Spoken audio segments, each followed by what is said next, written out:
Convict him. Federal prosecutors telling jurors to find singer R. Kelly guilty, delivering their closing arguments in his trial. Kelly accused of sexually, physically, and emotionally abusing several women as well as underage girls. He is pleading not guilty to 9 charges, including sex trafficking, bribery, and racketeering. NBC News correspondent Ron Allen joining us now from outside the courthouse in Brooklyn, New York. Ron, the prosecution's statement lasting 6 hours over 2 days. Why did it take them so long? What were their key arguments? Well, because it's a very meticulous case and they are determined to get a conviction, and it's a bit complicated.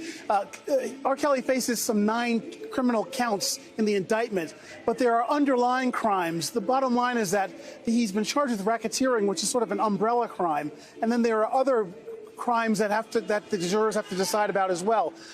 Put simply, they have to make as many as 20 different decisions once they get into the jury room before they can reach a verdict. And the essence of the case is the prosecutors saying that for decades, R. Kelly ran a criminal enterprise that was not just about his music and his entertainment and his performances, but was also about sex trafficking and his own sexual gratification, recruiting, grooming, intimidating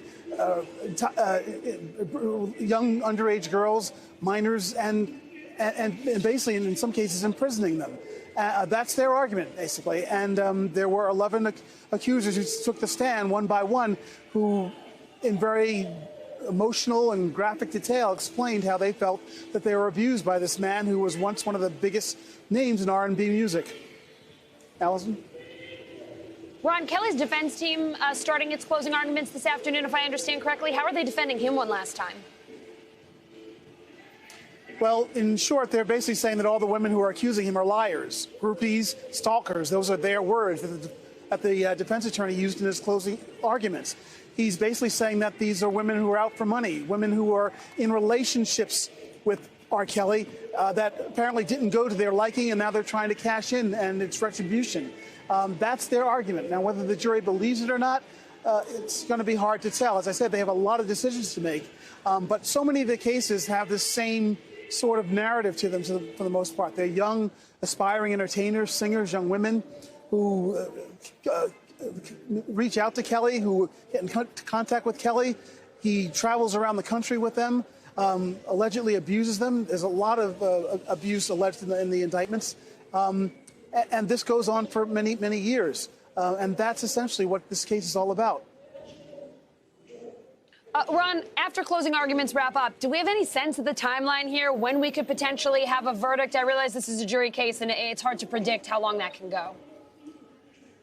Yeah, it's impossible to predict at this point because the defense is wrapping up. Then we have rebuttal by the prosecution.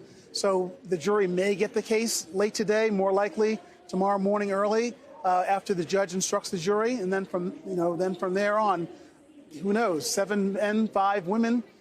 They have to reach a unanimous verdict. And the defense has been basically about trying to pick holes in their case, trying to find inconsistencies. Remember, they need a unanimous decision, and they just have to create the defense does some reasonable doubt in the mind of 1 or 2 jurors, and the case is gone. So that's where we are. This is coming right to the end now. A lot of drama. It's hard to predict what's going to happen.